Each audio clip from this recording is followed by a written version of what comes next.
नमस्कार दोस्तों, फिर से एक बार बहुत बहुत स्वागत करता हूं आप सभी का आपके अपने YouTube channel soft study Akash Kumar पर। साथियों, आज मैं आपके लिए लेकर आया हूं क्लास 12th हिस्ट्री का most important VVI subjective questions का सेट थर्ड वीडियो। फ्रेंड्स, मैं आपको हर सेट में हिस्ट्री के मोस्ट इंपॉर्टेंट क्वेश्चंस का प्रैक्टिस करा रहा हूं, जो कि आपके एग्जामिनेशन के लिए काफ़ी ज़्यादा इंपॉर्टेंट रहने वाला है। शुरू करेंगे अपने पहले क्वेश्चन से। फर्स्ट क्वेश्चन है हमारा, हड़प्पा सभ्यता में मनके किन किन पदार्थों से बनाए जाते थे। Very very important questions for your examination. और फ्रेंड्स, मैंने आपको हड़प्पा सभ्यता से जुड़ी सारे प्रश्नों के लिए एक स्पेशल वीडियो बना रखा है। अगर आपने नहीं देखा है तो जाइए प्लेलिस्ट में या डिस्क्रिप्शन में आपको लिंक मिल जाएगा, वहां से उस वीडियो को देख लीजिएगा। और इस वीडियो को अंत तक जरूर देखिए, क्योंकि इसके सारे क्वेश्चंस आपके लिए काफ़ी ज़्यादा इंपॉर्टेंट रहेंगे और कल के एग्जामिनेशन में पूछे जा सकते हैं। तो कहता है कि हड़प्पा सभ्यता में मनके किन किन पदार्थों से बनाए जाते हैं। मैंने आपको ऑलरेडी सेट 2 वीडियोज़ में कुछ अच्छे खासे कंसेप्ट इसके बारे में दिया था, फिर से एक बार आपको मैं समझा दूं।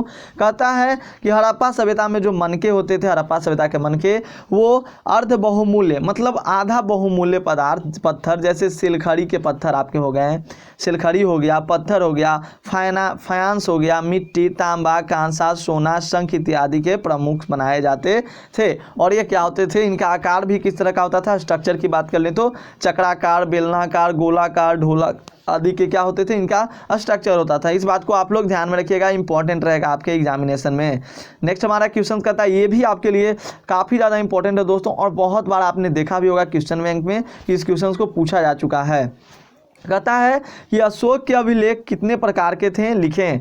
तो अशोक के अभिलेख मुख्यतः जो थे वो 3 प्रकार के थे, स्तंभाभिलेख और शिलालेख और गुहालेख। मैंने आपको क्या बताया था, मैंने आपको अशोक के अभिलेखों के बारे में बताया था कि अशोक के अभिलेख जो होते थे, मोस्ट ऑफ द अभिलेख ब्राह्मी लिपि और प्राकृतिक भाषा में क्या लिखी जाती थी। लेकिन यहाँ पे बात कर रहा है कि अशोक के अभिलेखों के बारे में। अभिलेख से हमें किसी भी इतिहास के बारे में पता चलता है, किसी का राजवंश जो भी हुआ हमें पता चलता है।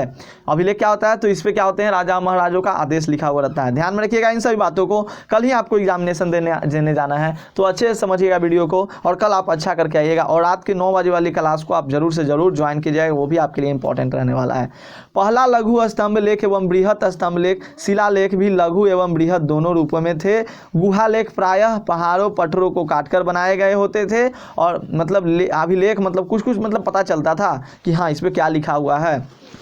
गया में अशोककालीन बराबर की पहाड़ी, आप लोग गए भी होंगे घूमने, बराबर की पहाड़ी बहुत लोगों का नाम भी सुने होंगे कि बराबर जा रहे हैं। जो लोग गया से देख रहे होंगे बराबर के बारे में जानते भी होंगे। तो बराबर की पहाड़ी एवं नागा अर्जुनी पहाड़ी गुहालेख के रूप में क्या है, तो मौजूद है। यानी अभिलेखों की बात की जाए तो अशोक के मुख्य प्रकार के 3 अभिलेख हैं। इस बात का काफ़ी ख्याल रखिएगा, ऑब्जेक्टिव में भी इंपॉर्टेंट रखेगा आपके लिए। चलिए, इस क्वेश्चन को आपके 2021 के मॉडल सेट में भी जारी किया गया था कि विवाहों की चर्चा करना है। तो यहाँ पर वही बात की जा रही है कि प्राचीन संहिता में वर्णित विवाहों कितने प्रकार के होते हैं। तो कहता है कि धर्मसूत्र एवं धर्मशास्त्रों जैसे वैद्यायन, धर्मसूत्र, मनु स्मृति में विवाह 8 प्रकार के गए हैं। उसी तरह से मनु जो आपका महाभारत है उसमें भी विवाहों के प्रकार कितने हैं, तो 8 प्रकार की विवाहों की चर्चा की गई है। ध्यान में रखिएगा कितने प्रकार की विवाहों की चर्चा की गई साथियों, तो 8 प्रकार की विवाहों की चर्चा की गई है, जिसमें आपका पहला आता है ब्रह्म विवाह, दैव विवाह, आश्री विवाह, प्रजापत्य विवाह, असुर विवाह, गंधर्व विवाह, राक्षस विवाह, पैशाच विवाह। तो इन विवाहों में 1 से 4 तक मान्य विवाह है और 5 से 8 तक अमान्य विवाह माने जाते हैं। इस बात का भी ध्यान रखिएगा। कुछ मैं आपको टर्म्स बता दूं, ब्रह्म विवाह क्या होता है, थोड़ा ब्रह्म विवाह जो होता है यह सर्वोत्तम प्रकार का विवाह होता है, जिसमें क्या होता है कि गुणवान व्यक्ति जो होता है वो मतलब कि गुणवान व्यक्ति पूजा पाठ करके अपना कपड़ा उपड़ा पहन के वस्त्र आभूषण करके, एक कन्या भी क्या रहती है एकदम सुंदर सुंदर कन्या, सुंदर नहीं मतलब सुसज्जित रहती है, मतलब पूरा पहने ओढ़े रहती है, पहने ओढ़े नहीं कहते हैं, हमारे झुमका उमका सब मतलब पूरा दम चमकाए हुए रहती है, तो समझिएगा। तो वस्त्र आभूषणों ये सब होता है, गुणवान व्यक्ति के साथ पूजा करके शादी इसमें किया जाता है। और आज भी हमारे यहाँ जो शादी होता है ब्रह्म विवाह का एक प्रकार का रूप है, क्योंकि आप लोग देखते भी होंगे। दैव विवाह, अब दैव विवाह में क्या होता था कि यहाँ पर यज्ञ अनुष्ठान किया जाता था दैव विवाह में। इस बात का भी ध्यान रखिएगा, 5 मार्क्स में आ सकता है जी, 5 मार्क्स में भी आ सकता है। ऐसा नहीं कि मैं 2 मार्क्स के लिए बता रहा हूँ, तो आप 2 मार्क्स का ही समझेंगे। आश्र विवाह की बात की जाए तो आश्र विवाह में क्या होता था, यही गाय बैल वाला मैंने आपको बताया था ना। ये वर क्या होता था कि एक जोड़ी गाय और बैल को प्राप्त करता था और पिता अपनी पुत्री का विवाह उससे करता था। ध्यान रखिएगा। प्रजापत्य विवाह, इसके बारे में मैंने आपको बताया था कि पिता जो होता है वर से यह प्रतिज्ञा करता था कि वह उसकी पुत्री को मिलजुल कर सामाजिक धार्मिक कर्तव्यों का निर्वहन करेगा, तब अपनी पुत्री का विवाह करता था प्रजापत्य विवाह में। पहले वादा करवा लिया, फिर उसके बाद करता था शादी। कौन, तो पप्पा जी, लड़की के पप्पा, ठीक है। 5 कहता है असुर विवाह। असुर विवाह के बारे में आप नाम से ही समझ जा रहे हो कि मतलब कि असुर विवाह, धन लीजिए, लाइए हमको तिलक लाइए, दहेज लाइए, इस सब करके क्या होता था, शादी होता था तो कन्या से विवाह किया जाता था। बिल्कुल ध्यान रखेंगे आप लोग। नेक्स्ट यहाँ पे गंधर्व विवाह, जो आपको याद ही है गंधर्व विवाह। बिल्कुल यहाँ पर जब क्या होता था, अट्रैक्ट हो जाते थे लोग, जैसे मतलब प्यार कहते हैं आप लोग, लड़का लड़की के गुण पर आकर्षित हो गया, लड़का लड़की के गुण पे, दोनों मतलब एक दूसरे को क्या करने लगे, चाहने लगे, लव करने लगे, तो वो लोग क्या करते थे, गंधर्व विवाह चाहते थे। ठीक, ध्यान रखिएगा। बिल्कुल एक दूसरे को समझ पाना, एक दूसरे को मतलब आप क्या करते थे, वो मतलब अट्रैक्शन हो जाते हैं, आकर्षित हो जाते थे कि अरे बहुत अच्छी लग रही है, वो बहुत अच्छा लग रहा है, मेरे लायक है, तो मतलब उसको गंधर्व विवाह कहते हैं। बात कर ले राक्षस विवाह की, बात कर लें तो राक्षस विवाह में बलपूर्वक कन्या के क्या कहता था, अपहरण कर लिया जाता था और उससे क्या कहता था कि शादी करने के लिए मतलब उसको कहता। आप पैशाच विवाह की बात ही मत कीजिए। इसमें क्या हुआ कि मान लीजिए कोई लड़की अगर पागल है तो उसके साथ पहले ही शारीरिक संबंध बना लिया और शारीरिक संबंध बनाकर विवाह के लिए मजबूर करता हो, मतलब या तो कोई लड़की जो है वो सोई हुई है, मतलब वो अपने आप होशो आवास में नहीं है, उसके साथ शारीरिक संबंध बनाने के बाद शादी करना पैशाच विवाह कहलाता है। और इन विवाहों में 1 से 4 तक ही मान्य है और 5 से 8 तक अमान्य है। ध्यान रखिएगा, इंपॉर्टेंट रहेगा आपके एग्जामिनेशन के लिए। अब बात आती है सूले कुल की नीति क्या थी। अब ये सूले कुल नहीं था दोस्तों, सुलह कुल होगा, ध्यान में रखिएगा, यहाँ पे सुलह कुल होगा, ध्यान में रखेंगे, हाँ लगेगा। तो सुलह कुल की नीति के बारे में बात कर लें तो कहता है कि अकबर ने सुलह कुल की नीति अपनाई थी। किसने, तो अकबर ने, और इसका अर्थ होता है सबसे शांति और मेलजोल रखने का सिद्धांत, मतलब प्रिंसिपल, मतलब पीस के साथ, शांति के साथ और एक दूसरे से क्या करना, मेलजोल रखना। अबुल फजल सुलह कुल के आदर्श को प्रबुद्ध शासन की आधारशिला मानता था। सभी अधिकारियों को प्रशासन में सुलह कुल की नीति अपनाने के निर्देश दिए गए हैं। इस बात का भी आप लोग ध्यान रखिएगा, इंपॉर्टेंट रहेगा। नेक्स्ट हमारा कहता है कि कबीर दास जी का संक्षिप्त परिचय लिखिए। अगर आपने सब्जेक्टिव को कर लिया तो ऑब्जेक्टिव करने का जरूरत ही नहीं है। सबसे पहले तो कबीरदास के बारे में हम लोग जानते ही हैं कि कबीरदास क्या थे, उनके मतलब आप लोग हिंदी में भी पढ़ चुके हो कबीरदास के बारे में, तो वही बात को तो लिखना है। चलिए लिख देते हैं। कहता है कबीरदास का जन्म 1425 ईस्वी में हुआ था। वाराणसी में लहरतारा के पास एक तालाब के समीप नीमा को बच्चा मिला, वही कबीरदास थे। तत्पश्चात उनका पालन पोषण, हाँ बच्चा जो थे, तो पालन पोषण दंपति नीरू और नीमा के द्वारा किया गया। उन्होंने बालक का नाम कबीर रखा, जो अरबी भाषा का शब्द है और कबीर का अर्थ होता है महान। और कबीर निर्गुण भक्ति धारा के भक्ति कवि थे। उन्होंने हिंदू मुस्लिम एकता पर अत्यधिक बल देकर समाज में क्रांतिकारी विचार प्रतिपादित किया। हम लोग पढ़ते भी चलते हैं कि बड़े बड़ाई ना करे, बड़े न बोले बोल, ये तो रहीम का हो गया ना। और क्या था, कबीर का बहुत सा दोहा है, ध्यान रखिएगा, हम लोग बचपन में भी बहुत पढ़े हैं।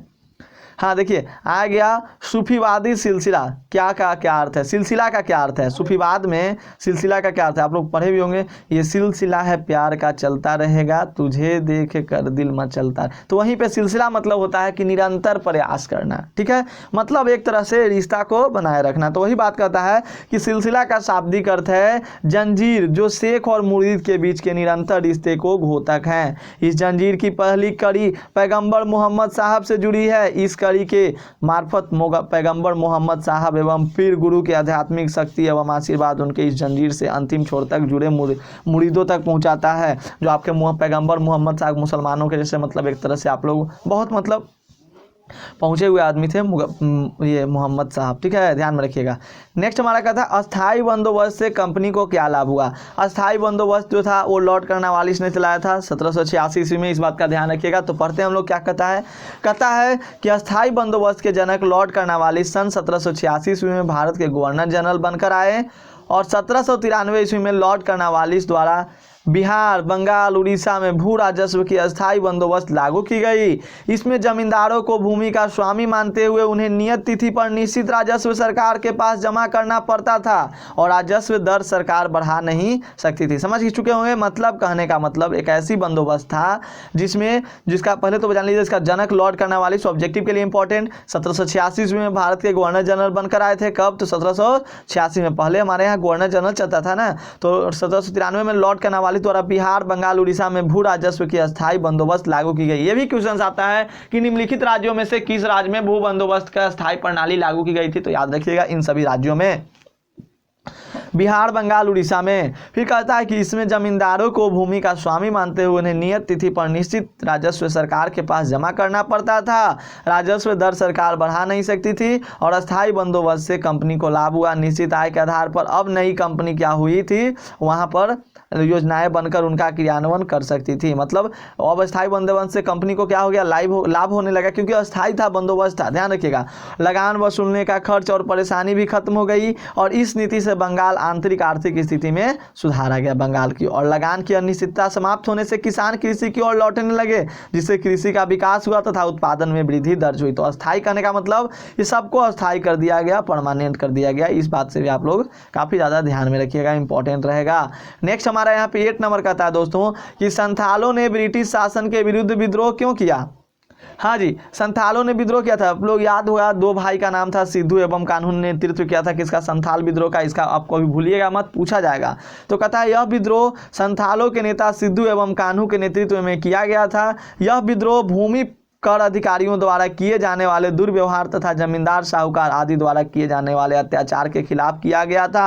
यानी संथालों ने ब्रिटिश शासन के विरुद्ध विद्रोह क्यों किया था, क्योंकि यह जो आंदोलन था वो दुर्व्यवहार तथा जमींदार जो साहूकार होते थे वो अत्याचार करते थे, उन्हीं के खिलाफ संथालों ने ब्रिटिश शासन के विरुद्ध एक विद्रोह किया। और इसके जो नेतृत्व करने वाले थे आपके सिंधु एवं कान्हू, याद रखिएगा। नेक्स्ट हमारा क्वेश्चन करता है 9 नंबर, ये भी आपके लिए काफ़ी ज़्यादा इंपॉर्टेंट रहेगा कि 1857 ईस्वी में विद्रोह में कुंवर सिंह की भूमिका क्या थी। एंड 1857 के विद्रोह से, हड़प्पा सभ्यता से, अकबर से, सूफीवादी से आपके एग्जामिनेशन में क्वेश्चन का आना क्या है, तो 100% निश्चित है, गारंटी है। तो कहता है बिहार के आरा जिले के जगदीशपुर में जन्मे जमींदार वीर कुंवर सिंह ने 1857 ईस्वी के विद्रोह का भारत में नेतृत्व किया और अंग्रेज 80 वर्षीय वीर योद्धा से पनाह मांग ली थी। वे उत्तर प्रदेश की ओर निकले। वहां आजमगढ़ में अंग्रेजों से उन्होंने भीषण युद्ध किया था। गंगा पार करते समय उनकी बाह में गोली लग गई थी। उन्होंने अपनी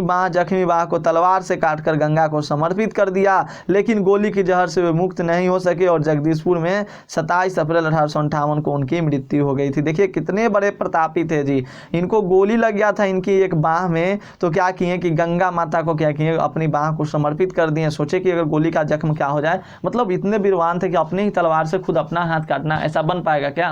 तो ये बहुत बहादुर थे। 1857 के विद्रोह में वीर कुंवर का नाम ऐसे ही नहीं लिया जाता है और यहीं बगल के ही आरा के ही रहने वाले थे। जगदीशपुर गांव है, तो जगदीशपुर के जमींदार वीर कुंवर सिंह थे, याद रखिएगा। इनकी मृत्यु आपके लिए काफ़ी ज़्यादा इंपॉर्टेंट है, 27 अप्रैल 1858 को हुई थी। नेक्स्ट हमारा कहता है 1857 के विद्रोह से तो हमारे यहाँ मतलब आज़ादी का बिगुल फूंक गया था।